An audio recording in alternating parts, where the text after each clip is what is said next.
Hi, I'm Kelly Miller. And I'm Glenn Gregerson with Coastal Enterprises. In this segment, we'll be talking about the FSC-88 WB water-based primer filler. As you can see when we open up the lid, this primer is a lot thicker than what you're normally used to. Don't be concerned about that because that's how the FSC-88 WB has been made. When you work with precision board or any other HDU, you want a primer that is higher in solids. FSC-88 WB has about twice as many solids as most other water-based primers.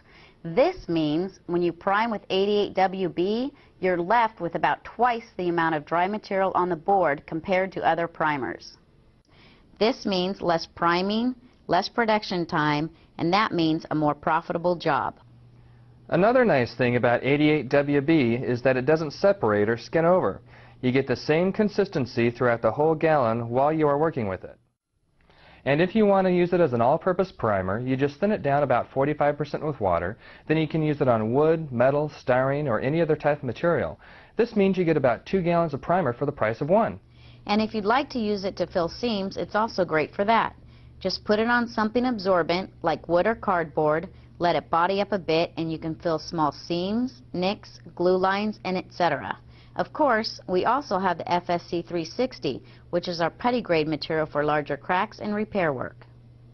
Another great thing about the FSC-88 WB is that it's compatible with all types of paints, which means anything will adhere to it, such as solvent-based enamels, acrylics, and even automotive polyurethanes.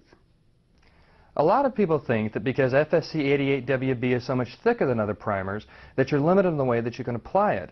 As a matter of fact, you can brush, spray, roll, or even squeegee it on. When brushing, what I like to do is take some of the FSC-88 WB out of the can and reduce about 1 to 2% with water. What you want to achieve is for the primer to have a milkshake-like consistency, something that is creamy and yet flows.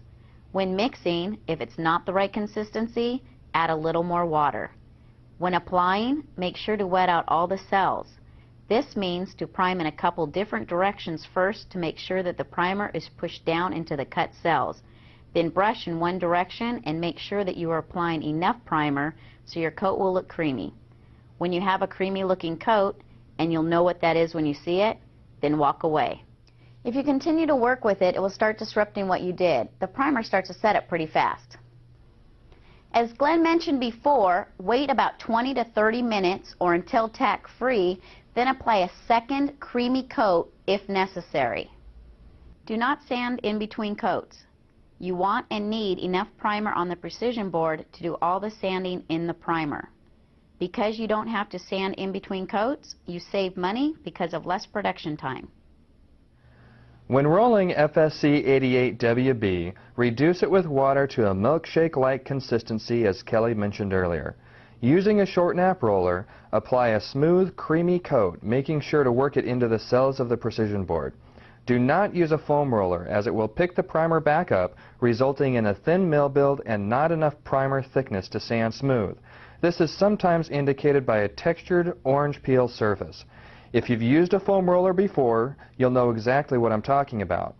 Again, if a second coat is required, wait until the primer is tack-free and then you're ready to apply your next coat. When spraying, reduce 1 to 3% with water. An HVLP, high volume, low pressure spray gun, is a good gun to work with.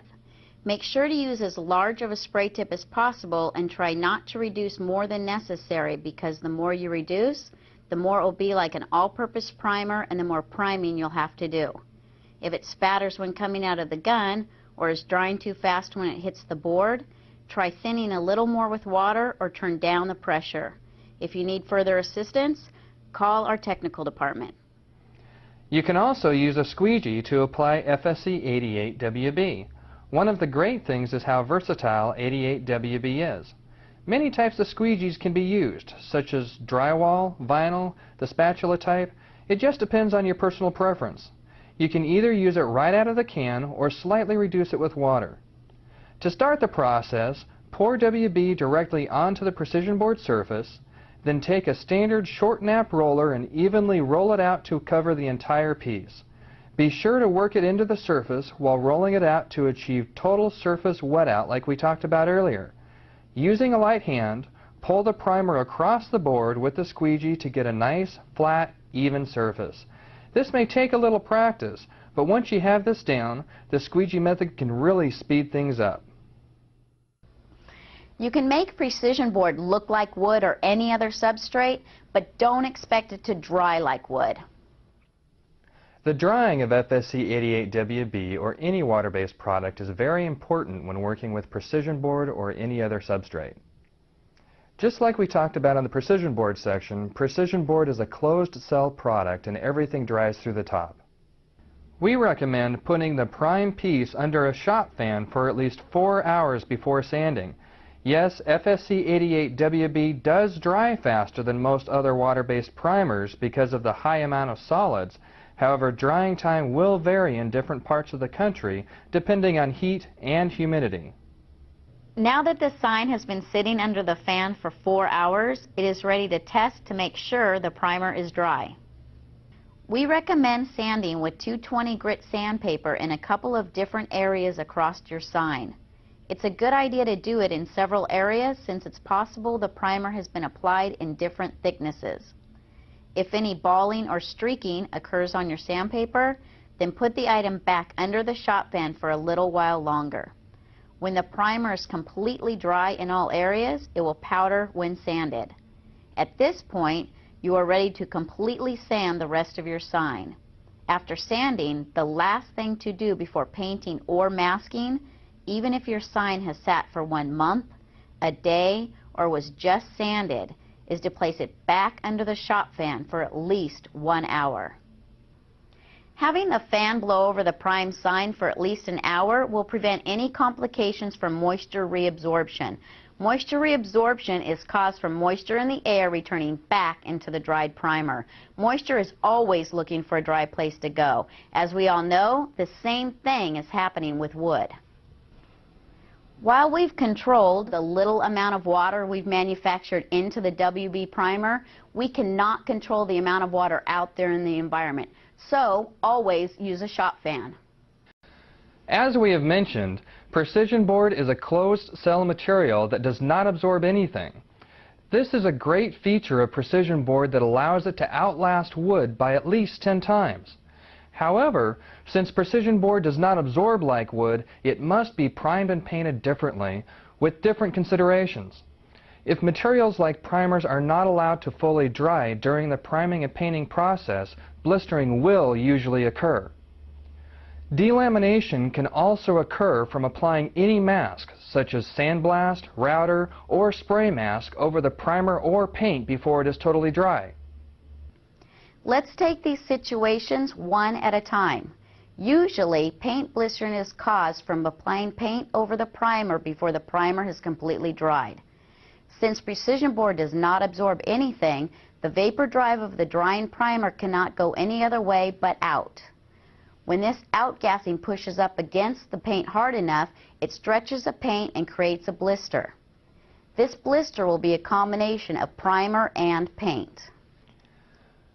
Another common reason for paint blisters is that the sign was placed in the sun for the paint to dry or was installed before the paint had completely cured. The result is that the sun and the heat really speeds up the drying of the paint. As the paint skin gets thicker and thicker, the paint vapors cannot pass through fast enough without building up pressure. When the paint skin is pushed hard enough by this outgassing pressure, it will create blisters. These paint blisters, as they pull loose, will usually take some primer with them. You can prove this to yourself by cutting open a blister and looking at the underside. You will see indications of paint and/or primer sticking to the inside of the blister, with some still remaining adhered to the precision board. Delamination between the primed or painted precision board surface and a sandblast or router mask can also occur in the primer if it is not allowed to totally dry before applying the mask, even if you're using the proper tack, like we talked about earlier. The heat from the blasting grit will cause a primer to start drying again, creating a vapor drive up towards the surface. When the vapor drive hits the mask, it cannot go through, so it accumulates there at the interface of the mask, making the primer soften, causing the bond of the mask to the primer to fail and the mask to be blown off. The same principle applies to the router mask. In this case, the friction of the cutter creates the heat, which causes the vapor drive and the resultant delamination. Delamination usually does not cover the entire surface, as some of the primer has dried sufficiently and does not create enough vapor drive to cause a separation. Typically with primer delamination, you will see small amounts of white primer on what looks to be bare precision board. It usually takes a magnifying glass to see the adhered primer in the bottom of the cells. As you can see, the reason for all three of these situations is the same. Make sure that the primer is dry before applying a coat of paint, and make sure the paint is fully cured before installation of the sign. So, always place your sign under a large shop fan for at least a few hours, overnight if possible, before painting or installing it. This will usually solve all vapor drive related potential problems before they happen. We have noticed that this happens more in the spring and fall because of greater temperature differential, hot during the day and colder at night. What this obviously means is that the primer or paint will dry faster when it's warmer and slower when it's colder. This is always occurring, but it's much more severe in the spring and fall. So keep an eye on the weather. Now that you're ready to paint and everything has been primed, make sure to paint all the way around the sign for paint tension balance. Because HDU does not have a grain structure like wood, painting must be done differently. Paint needs to be applied to all sides of your sign in the same amount of coats and thickness to keep the paint from pulling in the direction of the thicker coat. This has become more important because paint manufacturers are changing formulations to meet the ever-changing clean air laws. These changes have made the paint last longer, which is good, but it also means that it's stronger and tends to shrink more as it cures, which can cause bowing and warping. It does not matter if the paint is the same color on both sides. Just make sure to use the same type of paint in the same amount of coats. Exactly. Even if you are doing a single-sided sign, paint equally on both sides.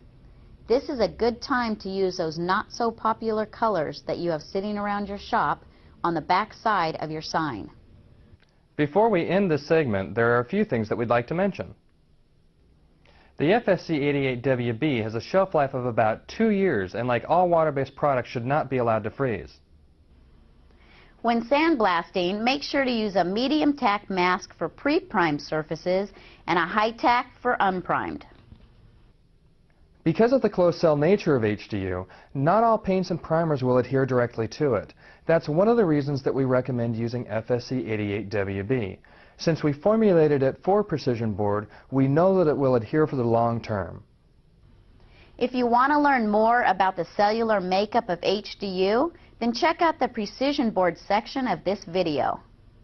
Now that we've talked to you about the FSC-88WB and how to use it, we'd like to finish up by summarizing a few of the things that we just went over.